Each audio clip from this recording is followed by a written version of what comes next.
Hello, welcome to another episode of Bendigo Decides. I'm Lewis Adams, I'm Tom O'Callaghan. and today we're going to talk about state politics again. Again. Wow, I think there's a trend going with these episodes. Now, some stuff has gone down in Bendigo on the state politics scene since the last time we caught up. Yeah, that's right. I think it's not the kind of thing that would normally happen. Well, it's pretty unexpected.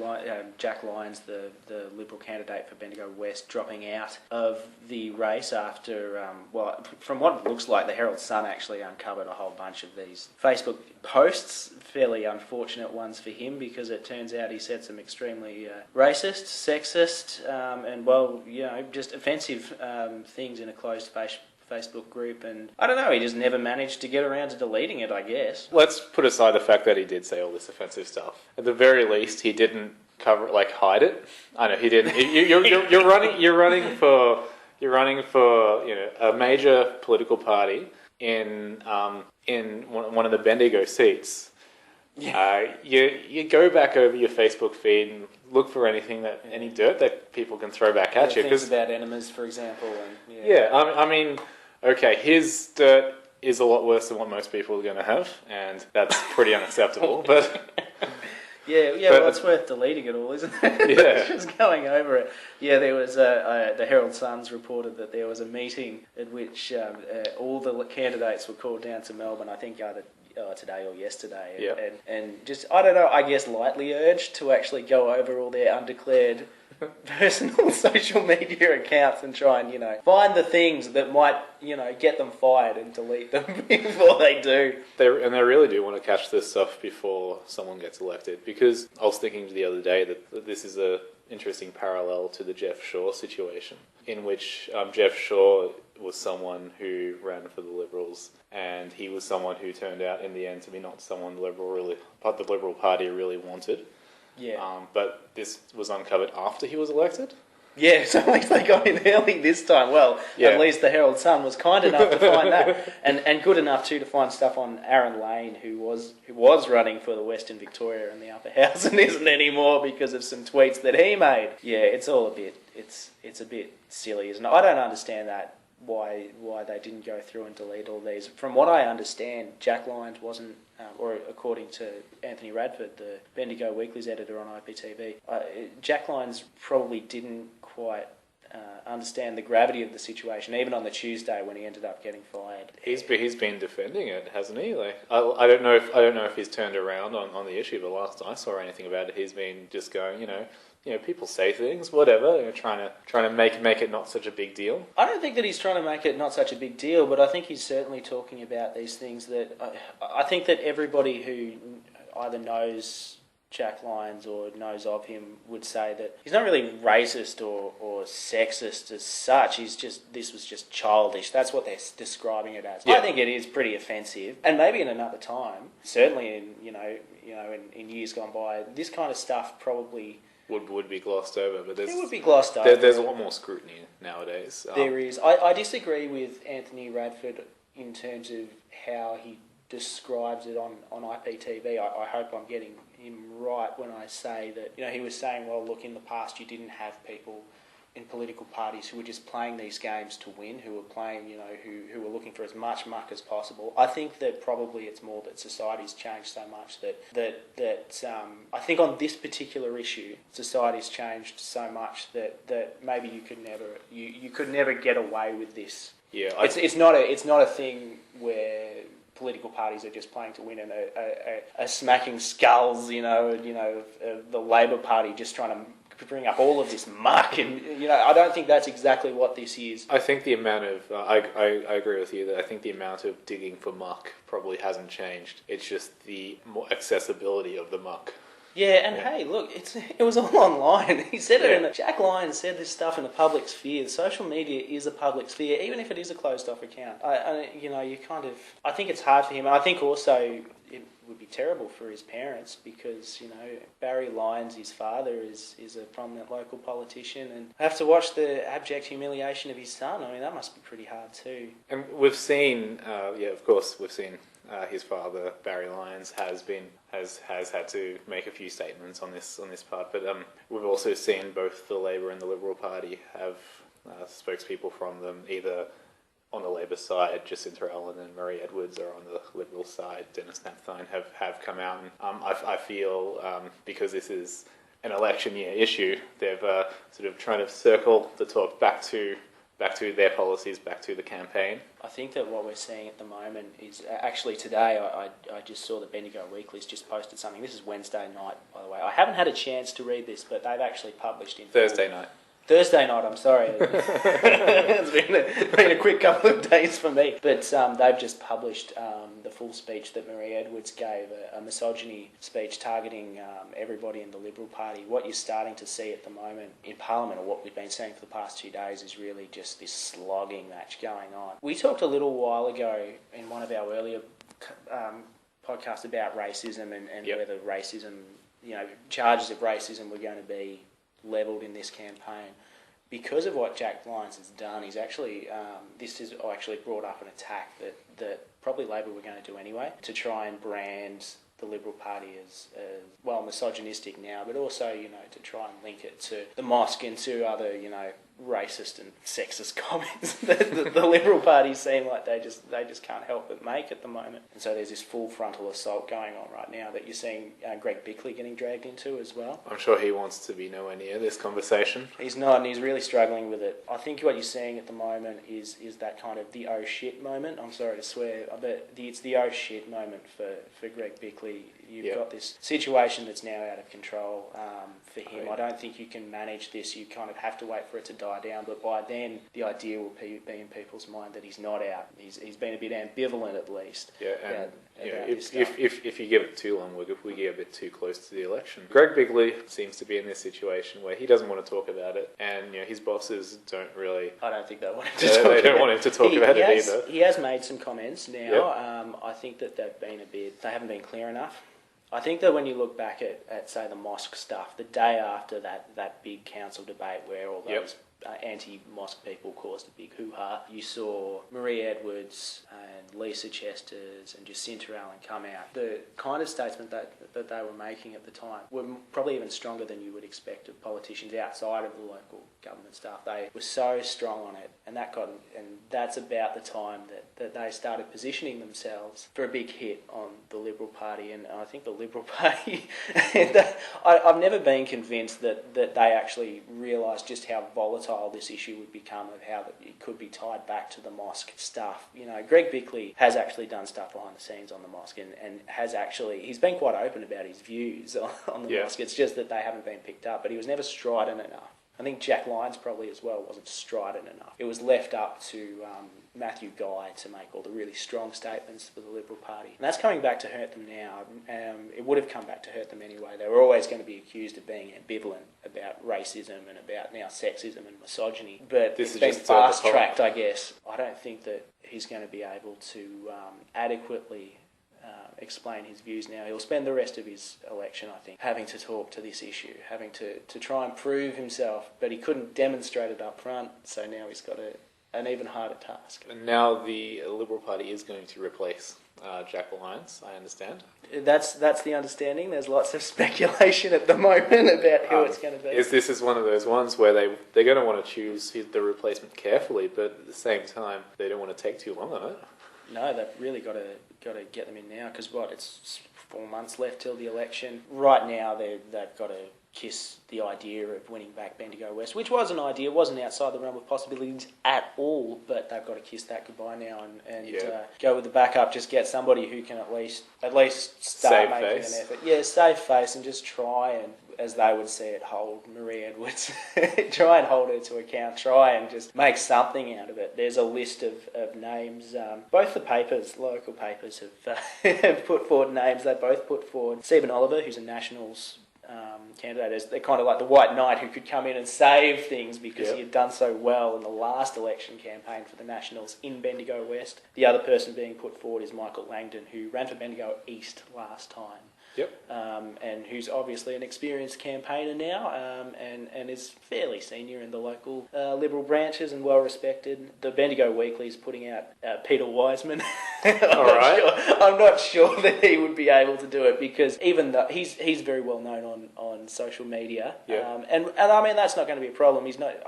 I've never heard him say anything that's completely offensive and a Jack Lyons, I guess you'd call. But is that what it is now, doing a Jack Lyons? Oh, well, I mean, it's certainly something that's not as comparable to that anyway. But I don't know, would you want to put forward somebody just after this incident who is so well known for their social media commentary? Maybe it's not an idea that the Liberal Party will relish, but we'll find out, I guess. The other person is Megan Purcell, who I don't know anything about, and Lisa Ruffell, who's a current councillor. The Liberal Party probably want to take a more conservative route, get someone who is experienced but not quite so outspoken. Yeah. So someone who knows what they're doing, but they don't want a controversial figure in there at the very least. And I think they need somebody too who's going to be able to handle the barrage of questions that they're going to get, not just door knocking, not just in interviews, but at public forums as well. They're going to get a lot of questions about. They're going to need somebody who's able to withstand that and maybe not say anything that's too much of a kind of rookie mistake. And we're really talking about a kind of issue which is going to have the kind of pressure that you probably don't have many candidates under. Candidates usually aren't under the type of pressure that you'll have on this issue because it's a highly emotive issue, and probably whoever replaces Jack Lyons is going to become a symbol as much as maybe Jack Lyons is, or at least it will be hoped for by, say, the Labor Party. If the Labor Party can rub some of the Jack Lyons dirt on whoever the new guy is and on Greg Bickley, then they're going to be looking pretty happy. The other thing too that you've got to keep in mind is that there's not going to be much money left in the kitty now for Bendigo East or Bendigo West. From a Liberal point of view, they're going to be wanting to take all their money out and put it into other regional seats that they think might be a possibility, and that's unfortunate for Bendigo West and particularly perhaps for Bendigo East as well. I mean, that's a hard thing.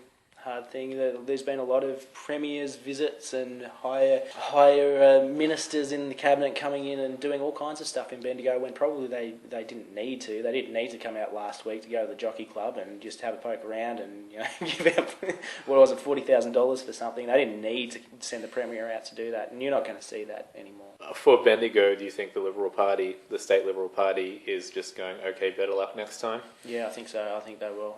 This was always going to be a hard election for the Liberal Party anyway, because an uphill battle. Yeah, because they're going to lose. Well, they could very well lose 4 seats in Melbourne, and really, you're always going to pin your hopes and dreams on about 5 or 6 regional seats, or at least Geelong and Central Victorian seats. Yep. And I think that we've definitely seen the last of any real enthusiasm for Bendigo West for a little while anyway.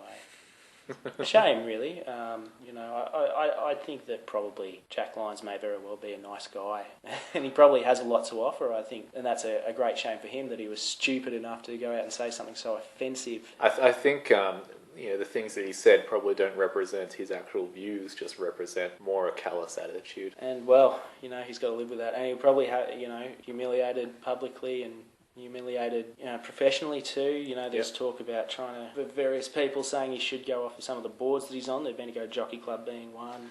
What was his what's his line of work outside of running? To be honest, I never met him, and I never got a chance to really get to know him very well. So I don't know. I mean, I can usually tell you with candidates because we interview them on Phoenix FM, but I'm not sure. I know he was a small businessman and was quite prominent in various parts of the community. But yeah, I can't really tell you. I guess we'll never know. Well, if that's all we have to say about Lionsgate, Jack Gate. Move on to the other gate. Of course, who dubbed it Tapegate? I think that the Liberals dubbed it Tapegate. They're pretty keen on Tapegate. Everyone wants to do gates, don't they? Yeah. Ever since Watergate. Who would be stupid enough to take a recording that was quite clearly Fairfax's recording of private conversations and then find a way to sneakily release them to the Liberal Party to undermine former Premier Ted Baillieu? Well, we don't know, but the Age is pretty convinced that it was in fact the Labor Party, or at least they played a pretty prominent role in finding the tape recorder in the first place. And then, listening to it, and somehow then the trail goes cold, and rather conveniently, you would assume God help it if they ever do find out exactly who put it out and who sent it to the Liberal Party members. But yes, there's a tapegate. Right now at a state level, we're seeing Daniel Andrews under intense pressure about this tape that's come out. Just stupid. Who would be stupid enough to give it out and think that it wouldn't come back to them? There's vision of a security guard picking this thing up at the ALP state conference and taking it and giving it to somebody. And it's very clear. It's very clear that it came from this tape, and it's very clear that the tape was very well marked. I don't know. Who's stupid enough to do that? And, well, this is really, because the snippets that were sent out with Ted Baillieu making some comments. Now, yeah. Ted Baillieu is not Dennis Napthine. He's not the current Premier. If it was some sort of secret Labour plot, in inverted commas, my fingers are going nuts. What would be the benefit of trying to discredit the former Premier?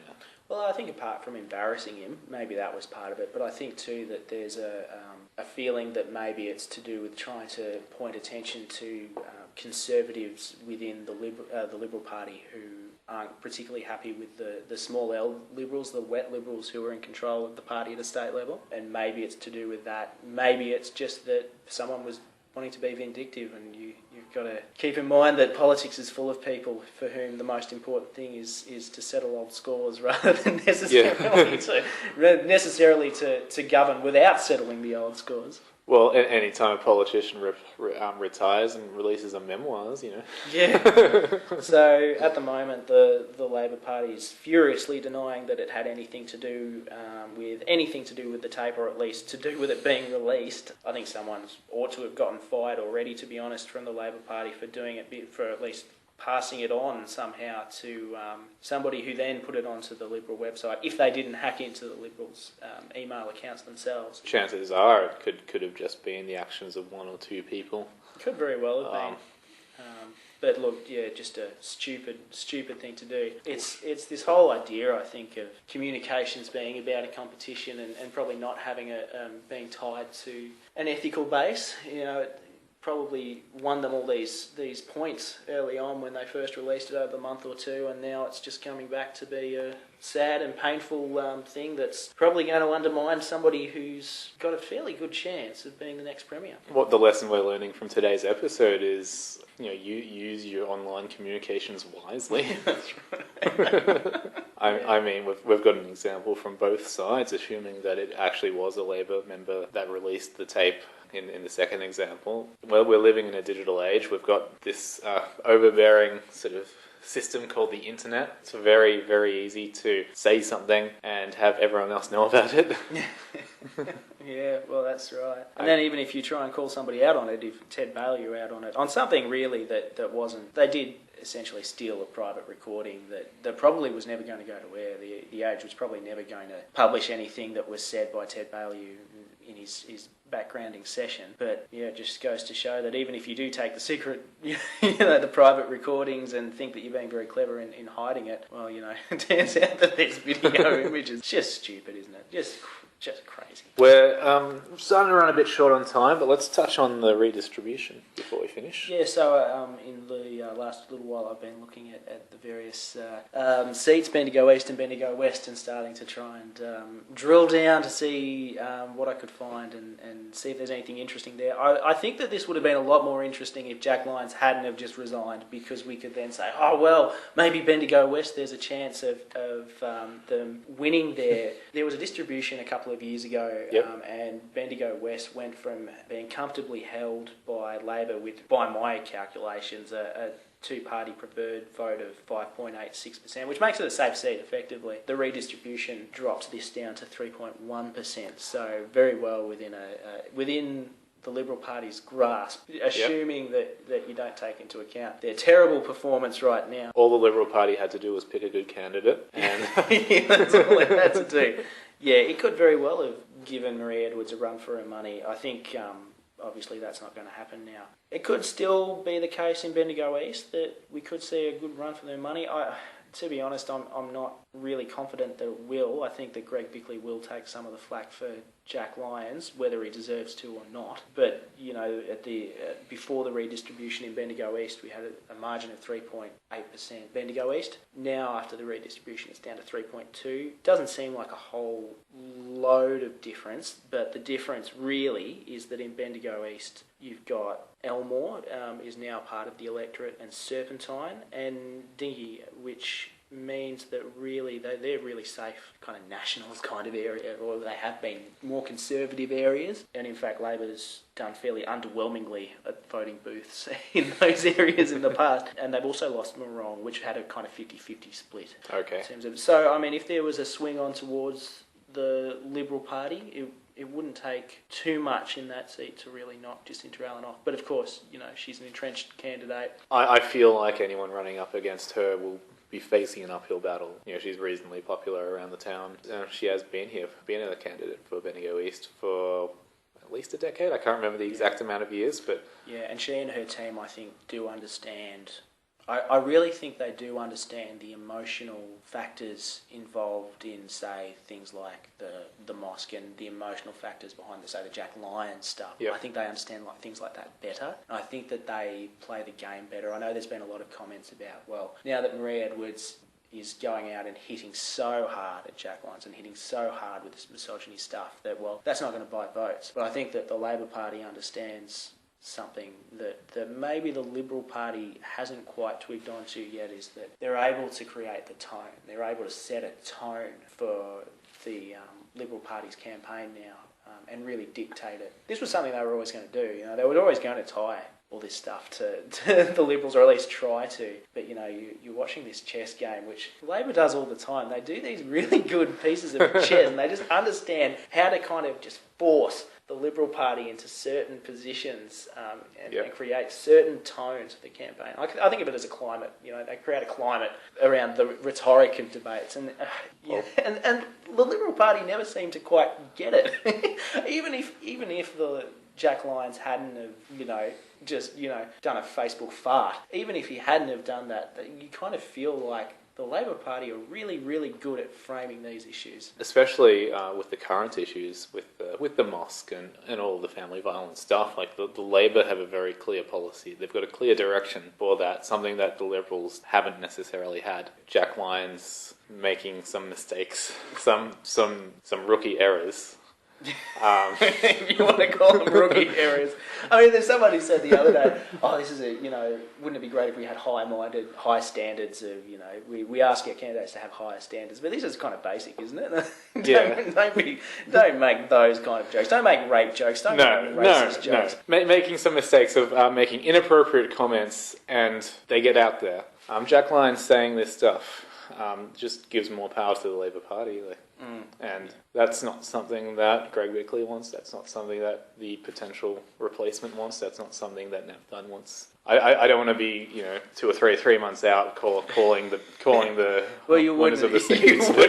You wouldn't with tapegate going on, but still, there's definitely the momentum. The momentum is with the Labor Party locally. In my view, it's going to take something to the level of Jack Lyons mess ups to turn that around, and I don't think that's going to happen. No. This has been another episode of Bendigo Decides. Thank you, Tom. No, thank you, Lewis. It's a few months away, so the election's getting closer. Thank you for listening. You can always go to www.thenewlocal.net, where you can find this podcast. You can find the other podcast, Local Chats, which I do every fortnight. And there's some articles, there's some other stuff. Hopefully it's exciting. You can find me on Twitter, @thenewlocal. And Tom has a Twitter as well. @Tom Bendigo. Very easy to remember. Yeah. I'm impressed you were able to get Tom Bendigo. I actually wanted Tom from Bendigo, but someone else had taken it. Damn it. Yeah, I know. But I did get Tom Wright stuff for my blog, which is exactly what I wanted. And some other bastard went out and took... he calls himself Tom Wright stuff, but it's actually not www.tomwrightstuff@wordpress.com. I'm the only guy with that. So, I'm just saying. I won there. All right. Thank you. See you later. Bye. Thank you.